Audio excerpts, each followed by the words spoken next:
Hello friends and welcome. I remember when I first broached the topic of sex with my children, my eldest daughter was just about 8 years old when she asked me where babies came from.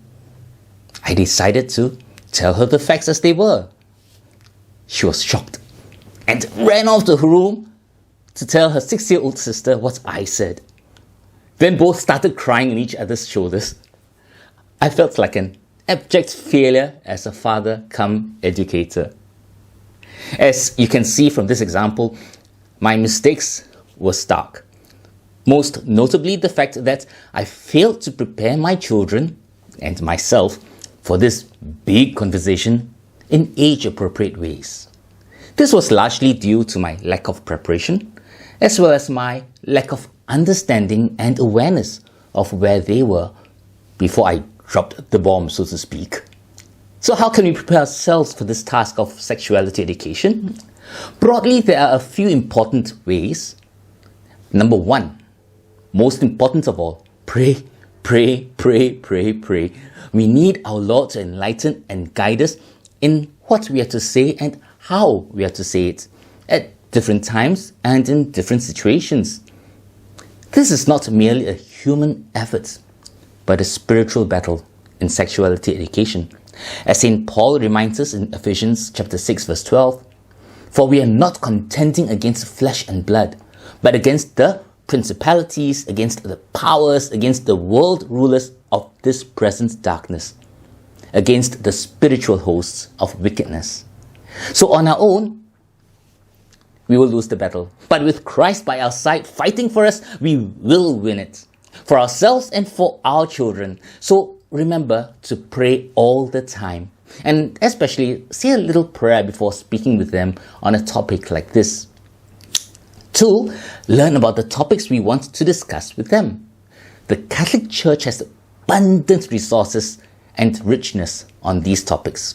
And the wisdom and truth of her teachings are just so rich and so beautiful, right? So check these out in her documents, in her writings, in the teachings. Just read more about them, and you can also listen to various YouTube and podcast channels nowadays that share her teachings reliably and clearly. We have shared a few links here with this episode, as well as on our website at catholicparents.online. Feel free to check them out too. 3, strengthen our marriage. Let our marriage be a living witness to our children as to what true love is meant to be. A reflection of Christ's love, Christ's self-sacrificial love for His church. For those among us who do not have our spouses with us for various reasons, let Jesus be our spouse. Strengthen our bond with Him and let Him lead us and our children on this journey. We are not alone. He is with us, as individuals, as couples. 4, if you can, form a group with other like-minded parents to support each other on this journey.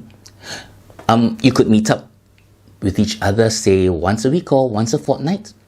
Pray together, reflect on a Bible passage together, and share with each other how your journey in this area of parenting has been.